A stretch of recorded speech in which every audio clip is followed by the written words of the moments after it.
जय श्री कृष्ण। देखो बुखारी जल रही है और अभी कश्मीर में आज की डेट में 1 अप्रैल है और भयंकर बर्फ गिरी है 31 मार्च को। और देखो बुखारी में बैठे हैं, भगवान श्री कृष्ण का ध्यान कर रहे हैं और जो चांदनी रात है वो अभी निकली है, यानी 4:30 पौने 5 बजे अभी चांदनी रात मुझेला कर रही है। तीनों जल रहे हैं, ये देख लो, तीनों जल रहे हैं, यानी ब्रह्मा विष्णु महेश। और यही सृष्टि का नियम है। ओम त्र्यंबकम यजामहे सुगंधिम पुष्टिवर्धनम उर्वारुकमिव बंधनातं मृत्युमोक्षीं मामृताम। ये है मध्यमा मंत्र और सबसे लघु है ओम नमः शिवाय, और सबसे बड़ा है 52 अक्षर का जो संपुट लगा के करते हैं। ओम हुम जुनसा, ओम भूर्भुवः स्वः, ओम त्र्यंबकम यजामहे सुगंधिम पुष्टिवर्धनम उर्वारुकमिव बंधनातं मृत्युमोक्षीं मामृताम स्वाहा भुवः भुवः ओम साजु होम ओम। इस तरीके से जो इस मंत्र का जाप करता है, मनन करता है, चिंतन करता है, शिव का चिंतन करता है। शिव मतलब आत्मा। अभी आप लोग, कई लोग गुमराह हो, कई लोग हमारे प्रवचन से गुमराह हो चुके हैं। सबको लगता है श्री कृष्ण निर्मोही अपना लाइक के लिए, अपने व्यू के लिए, अपने यूट्यूब से पैसा के लिए। नहीं नहीं नहीं, ये नहीं है। मैं श्री कृष्ण निर्मोही नहीं हूँ। मेरी आत्मा श्री कृष्ण निर्मोही है और आपकी जो आत्मा है वो भी श्री कृष्ण निर्मोही है। क्यों? आत्मा तो कभी भी आपको शरीर को त्याग कर देगी। वो ये जैसे कपड़े चेंज करते हैं, वंशारण जीर्णाण यथा विहायो नवानि गृहाति नरोस्पराणि तथा शरीराणि विहाय जीर्णा नयान सयाति नवान देही। वंशारण जीर्णानि का मतलब है कपड़ा, जैसे हम पुराना वस्त्र जो होते हैं जीर्ण शीर्ण हो जाता है। जीर्णारण्य संस्कृत शब्द है और थोड़ा सा इसको संधि विच्छेद करो अच्छे से तो आपके समझ में आ जाएगा। आपके बच्चे पढ़ते होंगे स्कूल में, संस्कृत शब्द थोड़ा थोड़ा दिया है, क्योंकि अभी भारत में हिंदुत्व की स्थापना हो रही है। काफ़ी लोग बोलते हैं हिंदुत्व, बल्कि मैं इस चीज़ को नहीं मानता। मैं तो एक ही चीज़ को मानता हूँ कि यदि आपने आत्मा का उद्धार कर लिया, चाहे किसी धर्म में हो, चाहे हिंदू में हो, चाहे मुस्लिम, चाहे बौद्ध धर्म में हो, चाहे गौतम बुद्ध धर्म में हो, चाहे जैन धर्म में हो, और चाहे आप क्रिश्चियन धर्म में हो, आप यदि, सबसे बड़ा है मानव धर्म, इंसानियत। ना हिंदू बनो ना बनो मुसलमान, सबसे पहले बनो इंसान।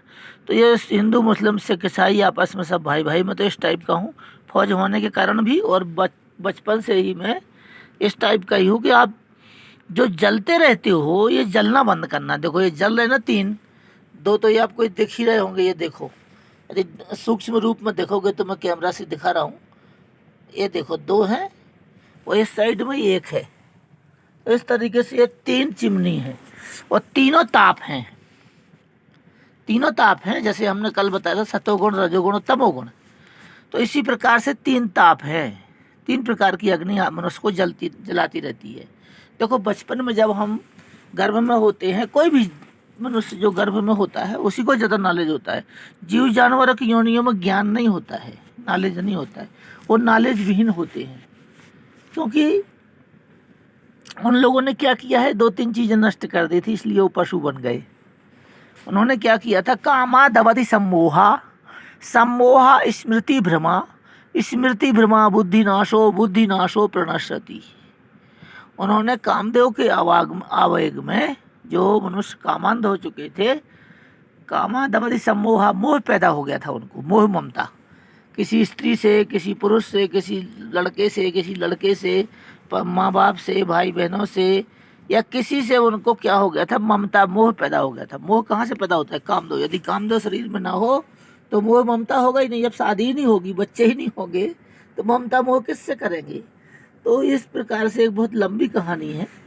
तो कामादवधि सम्मोहा, कामदेव से जब शरीर में कामदेव होगा, आपके शरीर में ताकत होगी, तभी आपको मोह पैदा होगा।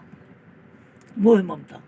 सम्मोह स्मृति भ्रमा, और जब सम्मोह होगा, मोहित होने की शक्ति होगी, तो क्या होगा फिर आपकी जो स्मृति शक्ति है, जो स्मरण शक्ति है, जो ज्ञान विवेक शक्तियाँ हैं, वो खत्म हो जाएंगी, क्योंकि आपको मोह पैदा हो गया।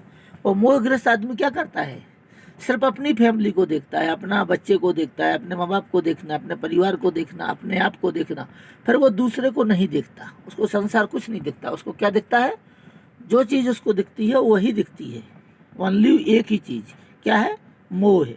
कामा दवती सम्मोह, कामदेव से क्या होता है, मोह का प्रकट होता है। मोह कैसे, सुई की नोक के बराबर मोह पैदा होता है। सुई की नोक में जो छिद्र होते हैं, देखो छेद दिख रहे हो तुम्हें, ये छेद काय के हैं, आग अंदर जल रही है और बाहर छेद है। ये वो आग लगी कैसे, इन छेदों के द्वारा लगी, इन छेदों के द्वारा ही हमने आग लगाई इसमें।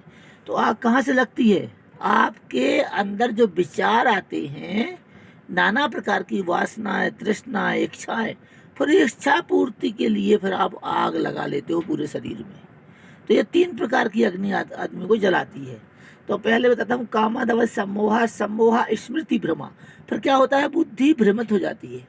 क्या हो जाती है, बुद्धि भ्रमित हो जाती है, काम नहीं करती बुद्धि, ज्ञान विवेक शक्ति की वैराग्य नष्ट हो जाता है। स्मृति वहाँ बुद्धि नाशो प्रणश्यति, जब बुद्धि विनाश हो जाएगी आपकी, कहाँ लगे विनाश काले विपरीत बुद्धि, जब मनुष्य पर मोह पैदा हो जाता है, विवेक खो जाता है, ज्ञान शक्ति का नाश हो जाता है। जब नाश मनुष्य पर आता है तब विवेक खो जाता है।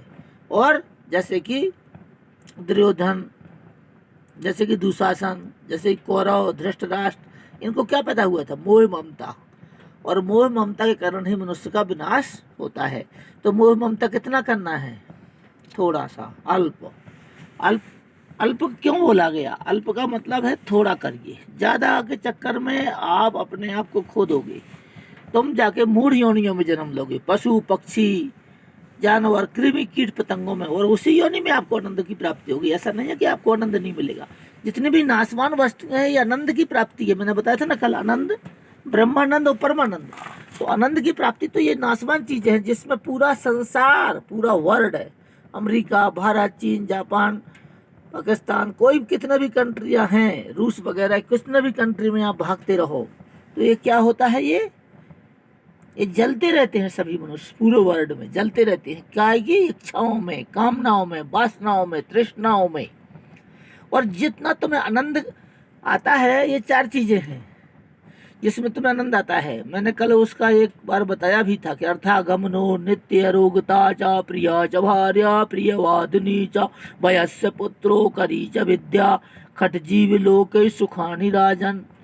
हे राजन, तुम भी राजा हो, किसी जन्म में तुम राजा भी थे, फिर मंत्री बन गए, फिर अफसर बन गए, फिर जैसे तपस्या किया, तपो राज्यो राज्यो नर का तपस्या किया और अच्छे ऊंचे बन गए, सुंदर बन गए, हीरो बन गए, धनवान बन गए, उद्योगपति बन गए, फिर तपो राज्यो राज्यो नर का, जब तपस्या वाले बन गए तो फिर क्या बन गए, नरक में जाओगे। क्यों, फिर तुम नीचे को देखोगे नहीं, किसी गरीब को, किसी जीव जानवरों को, फिर तुम्हें उससे कोई लेना देना नहीं। तुम्हें तो सिर्फ क्या है, मैं ही मैं हूँ, दूसरा कोई नहीं। फिर अहंकार वश तुम क्या बोलोगे, मैं ही सबसे बड़ा हूँ, मैं हूँ प्रधान हूँ, प्रधानमंत्री हूँ, मैं ही राष्ट्रपति हूँ, मैं ही उद्योगपति हूँ, मैं ही सुंदर हीरो हूँ, मैं ही सब कुछ मैं ही हूँ, मैं कुछ भी कर सकता हूँ पैसा के बल पे। तो फिर क्या हो जाता है, तपो राज्यो राज्यो नर का, जब तपस्या करी राजा बन गए तो फिर अब नरक भी जाओ। क्यों, घमंड किया, अहंकार किया, इंद्रियों को समझा नहीं, ज्ञान विवेक बुद्धि को दौड़ाया नहीं कि परे तो सरस धर्म नहीं भाई और पर पीड़ा सम नहीं अधमाई। आपको फिर पढ़ाई पीड़ा समझ में नहीं आएगी, सिर्फ अपनी पीड़ा ही समझ में आएगी। 1 मकान, 2 मकान, 3 मकान, 4 मकान, 5 मकान, जहाज, हवाई जहाज, बड़े बड़े उद्योग, बड़े बड़े गाड़ियां, बंगले बड़े, और इसी में ही आप विलुप्त हो जाओगे, उसको पूरा ही नहीं कर सकते। अहंकार बस आप पगला गए हो, आपकी बुद्धि भ्रमित हो चुकी है। और क्या करते हो, पखंडबाजी भी करते हो। कहाँ जाते हो, अयोध्या, और पूरा टीवी में आप दिखाई दे रहे हो, मैं ही मैं हूँ, वो पूरे वर्ल्ड में मैं ही मैं हूँ। अयोध्या जाते हो जहाँ भगवान राम का मंदिर है। अरे राम के मंदिर तुम्हारे अंदर है, उधर जाने से कुछ नहीं मिलने वाला। आप अपनी इंद्रियों को वश में करो, राम बनो, तो काम तो तुम्हारे सारे रावण के हैं काम तो रावण के हैं, अहंकार बस, लोभ बस, क्रोध बस, जैसे धृतराष्ट्र के हैं, पुत्र मोह में पूरा कौरव का विनाश कर दिया। तो तुमने अपनी इंद्रियों का पूरा विनाश कर डाला। सारी इंद्रियों को कहाँ लगा रखा है? सब जगह लगा रखा है। जब तुम्हें जीव योनि प्राप्त हुई, जिसको बोलते हैं हम पशु योनि, तभी तो मैंने बोला कि मनुष्य को और पशुओं में यही अंतर है कि मनुष्य की विवेक बुद्धि ज्ञान जब खत्म होता है तब पशु योनि को प्राप्त होता है। वो बातें नहीं मानता किसी की। धर्मराज क्या करते हैं? उसको जानवर बना देते हैं। पर एक हाथी बन जाओ, कुत्ता बन जाओ और गधा बन जाओ, या कोई घोर पशु बन जाओ, शेर वगैरह, या कोई ऐसी हिंसक पशु, या कोई ऐसी योनि ले लो जानवर की, जैसे बैल है और आपको बांध दिया जाएगा, रस्सियों से बांध दिया जाएगा। हाथी है तो आपको महावत आपको दबा के रखेगा। तो इस तरीके से आपने क्या करना है? पशु नहीं बनना है। और 3 प्रकार की जो अग्नि जलती रहती है वो क्या है? तृष्णाओं की, इच्छाओं की। पहले तो पेट में माँ के गर्भ में 9 महीना आप उल्टे लटके रहे, पुट्ठे, ऊपर को पैर नीचे को सिर, ठीक है ना। और उसके बाद जब भगवान से प्रार्थना करी कि हे प्रभु इस नरक कुंड से हमें निकालो, तब जब निकल के आए तो यहाँ पर शुरू हो गया आपका 9 मास रहे हो जब गर्भ गुहा, तब ही प्रभु से यह विनती किया मैं बाहर हुआ हरिभक्त बनूं। हरिभक्त का मतलब भगवान की पूजा पाठ नहीं, ये तो एक झूठ है, पखंडबाजी कर रखी लोगों ने। सत्कर्म, सत्य कर्म, पूजा पाठ या जाप करने से कुछ प्राप्त नहीं होने वाला। आप सोचो कि भगवान राम का जाप करने से हमें राम मिल जाएंगे? नहीं। राम के कितने गुण आपके अंदर आए, हनुमान जी के कितने गुण आपके अंदर आए, विष्णु के कितने गुण आपके अंदर आए, शिव के कितने गुण आपके अंदर आए। आपके अंदर राम के या कृष्ण के या किसी देवी देवता के कितने अच्छे गुण हैं। आप देवता के लायक हो कि राक्षस वाले काम कर रहे हो? तो जाप करने से कुछ नहीं होगा। तो क्या बोला मैंने? 9 मास रहे हो जब गर्भ गुहा, तब ही प्रभु से यह वचन दिया मैं बाहर हुआ हरि भक्त बनूं। इन्होंने लिख दिया है कि भक्त बनूं, भक्त नहीं।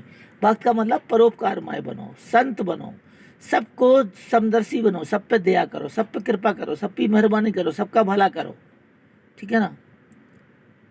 तो गर्भ गुहा तब ही प्रभु से यह वचन दिया मैं बाहर हुआ हरि भक्त बनूं। यह कारण तो ही उबार दिया, उन्होंने निकाल दिया गर्भगुह से। सुछत्र कलम में भूल गए। और क्या हो गए तुम? यहाँ छोटी छोटी चीज़ों में भूल गए आप। पहले बच्चा पढ़ता रहा, फिर मैं बहुत बड़ा अफसर बन गया, फिर अफसर बना तो पैसा कमाया, कोठी कार बंगला का आनंद लिया, समाज में दिखाया लोगों को। अरे क्या दिखाना किसी को? वो तो दिख ही रहा है तुम अफसर हो। क्या दिखाना किसी को? तुम गाड़ी बंगला का क्या घमंड दिखाना किसी रिश्तेदार को, किसी पड़ोसी को, किसी गरीब आदमी को, किसी समाज वाले को कि मेरे पास गाड़ी है, मेरे पास बंगला है? क्या दिखाना इसका? वो तो है, लेकिन नहीं तुम दिखाओगे उसको, पखंडबाजी करोगे, लोगों को भ्रमित करोगे, लोगों को डराओगे, धमकाओगे और अहंकार वश उस यंत्र पे चढ़े रहोगे। यंत्र क्या है? जैसे आप गाड़ी में चढ़े हो, ऐसे शरीर रूपी यंत्र पे एक आत्मा बैठी है, वो घमंडी हो जाती है आत्मा, तब उसको नरक में जाना पड़ता है, पशु योनि में जाना पड़ता है। तो अभी क्या है, आप क्या करोगे?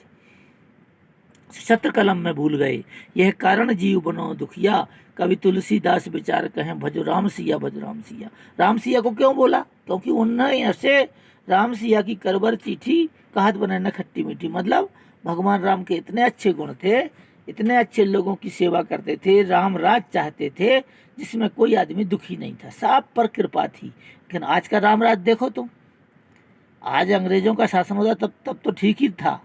आज तो वो शासन है कि जिसके पास पैसा है, जिसके पास हुकूमत है, जिसके पास अफसरगिरी है, वो नीचे वाले को देखता ही नहीं है। तो यही है तपो राज्यो राज्यो नरक। तो 3 तरह की अग्नि है। एक तो गर्भ में, और फिर पूरी जिंदगी कमाते कमाते कमाते धन संपत्ति जोड़ते जोड़ते, और जब जोड़ी तब या तो वृद्धावस्था में पुत्र बन जाता है राजा, या पुत्र नहीं बना तो बहू बन जाएगी, बहू नहीं बना तो नाती बन जाएगा, नहीं तो आप कोई बीमार हो जाओगे, नहीं तो रोगी हो जाओगे, नहीं तो परलोक धाम को चले जाओगे। जैसा कर्म किया उसी प्रकार की योनि प्राप्त होगी। तो इस प्रकार से आपने घमंड नहीं करना है। दो अग्नि हो गई।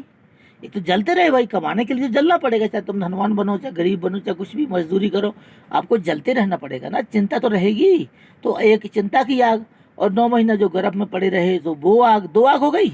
ये 2 ही जल रहे ना, पर तीसरा मैं दिखाता हूँ, इस साइड जल रहा है, ये देखो। और तीसरी आग जब मरते समय पुत्र उसका मुंह में आग देता है 7 बार। क्यों देता है? कि हे पिता, तुमने जो भगवान को वचन दिया था कि मैं सत्य प्रतिज्ञा पूर्वक धरती पे कोई गलत कर्म नहीं करूंगा, लोगों पर दया करूंगा, और मेरे पास धन संपत्ति ऐश्वर्य कुछ भी प्राप्त करूंगा तो सबको बांट कर खाऊंगा, सबकी मदद करूंगा, जीव जानवरों की, पशु पक्षियों की, गरीब मनुष्यों की, लूला लंगड़ा की, भिक्षा वालों की। लेकिन तुम क्या करे? एक मकान, फिर 2 मकान, 3 जहाज, फिर 5 जहाज, फिर 50 फैक्ट्रियाँ, और इस प्रकार से तुमने धन को जोड़ जोड़ करके तपो राज्यो राज्यो नरक, अब नरक में जाओ तो 3 अग्नियों को जलाता रहता है। तो ये जो हमारी बुखारी है, ये बीएसएफ वालों को, बॉर्डर में आर्मी वालों को, सीआरपी वालों को बर्फ गिरी है। देखो कल 31 मार्च को भयंकर बर्फ गिरी है, और उस बर्फ में हम ये बुखारी सेंक रहे हैं आज 1 अप्रैल को सुबह 4 बजे, 4:30, 5, 5:30 का टाइम होने वाला है। और देखो चारों तरफ चांदनी प्रकाश है, और हमारे साथी लोग राइफल लिए एलएमजी लगाए खड़े हुए हैं। जय हिंद, जय भारत, जय श्री कृष्ण। तो इस तरीके से त्र्यंबकम यजामहे का मतलब यही है कि वो ये है जो 52 अक्षर का मंत्र, जो मैं तीसरी बार पढ़ने वाला हूँ। एक पढ़ा था मैंने मध्यमा, दूसरा पढ़ा था मैंने ओम नमः शिवाय, और तीसरा है ये 52 अक्षर का संपुट लगा के जिससे आदमी को मोक्ष मिलता है। उसके अनुसार चलना पड़ेगा, शिव बनना पड़ेगा। तो कौन सा है वो? उसमें फिर आपको अग्नि आपको जला नहीं सकती, यानी आपको मृत्यु नहीं आ सकती। अब बोलोगे यार मृत्यु नहीं आएगी तो शरीर तो अमर हो जाएगा। शरीर अमर नहीं होगा, पर आपकी आत्मा को कोई टच नहीं कर सकता। यानी जब आपका शरीर त्याग करोगे तो आपको शिवलोक जाना पड़ेगा। तो वो मंत्र है ओम हुम जुन सा। ओम शुरू से होता है, संपुट लगता है, इसमें गेट बंद हो जाते हैं, ठीक है ना। वो था ओम त्र्यंबकम यजामहे, जो हर आदमी अपने घरों में कैसेट में लगाता है। और जो तीसरा सबसे बड़ा मंत्र है वो है ओम हुम जुन सा। ध्यान रखना मैं क्या बोल रहा हूँ, लास्ट तक वही आएगा, फिर दोबारा वहीं से लगेगा। यहाँ से गेट शुरू होगा और वो लास्ट में गेट लग जाएगा। संपुट है ये, 52 अक्षर का है। ओम हुम झुंसा, ओम भूभर्वास्वा, ओम त्र्यंबकम यजामहे सुगंधिम पुष्टिवर्धनम उर्वारुकमेव बंधनातं मृत्युमोक्षीं मामताम स्वा भुवा भू ओम साजू होम ओम। यानी जहाँ से शुरू हुआ वहीं पे खत्म। फिर दोबारा सुन लो। ओम हुम जुंसा, ओम भूभर्वास्वा, ओम त्र्यंबकम यजामहे सुगंधिम पुष्टिवर्धनम उर्वारुकमेव बंधनातं मृत्युमोक्षीं मामृताम स्वा भुवा भूवम साजू होम ओम। और देखो ऐसा कहते ही लाइट भी हमारी आ चुकी है। देख लो ये लाइट आ गई, यानी मतलब मंत्र में शक्ति है। यानी ये नहीं आप सोच रहे होगे ये तो पखंडबाजी कर रहा है। नहीं नहीं नहीं, मंत्रों में शक्ति है। आपके अंदर की जो अग्नि है, आपके अंदर की जो ज्योति है, आपके अंदर की जो आत्मा है वो जागृत हो जाएगी। कैसे? जब आप इस मंत्र को जपोगे। और कैसे जपोगे? ये शिव जी की मूर्ति देख के पत्थर पर दूध डाल के नहीं, पत्थर पर दूध चढ़ा दो पैकेट, लेकिन उसको चाय बना के मोहल्ले में लंगर लगाओ। पंजाब अमृतसर का रहने वाला हूँ, और अमृतसर में सवेरे 4 बजे लंगर लग जाता है। काय का? चाय का, बिस्कुट का, रोडों पे, गुरुद्वारों में।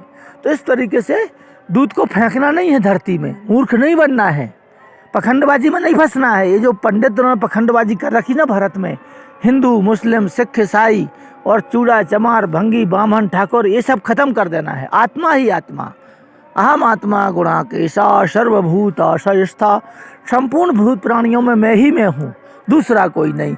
इस प्रकार से भगवान श्री कृष्ण का, श्री विष्णु का, श्री राम का, और गौतम बुद्ध का, जैन हमारे महावीर स्वामी का, अल्लाह का, देखो सब जगह अजान हो रही है। इन लोगों ने रोज़ा रखा हुआ है। क्या ये इंसान नहीं है? हैं, लेकिन तुम्हारे अंदर गंदगी पैदा कर दी, गंदगी पैदा कर दी कि ये हमें मार देंगे, ये गंदे मुसलमान गंदे हैं। ऐसा कुछ नहीं है। कुछ अच्छे मुसलमान भी हैं और कुछ अच्छे हिंदू भी हैं, और हिंदू में भी कुछ खराब हैं, मुसलमान में भी कुछ खराब हैं। जय श्री कृष्ण, हरे कृष्ण हरे राम।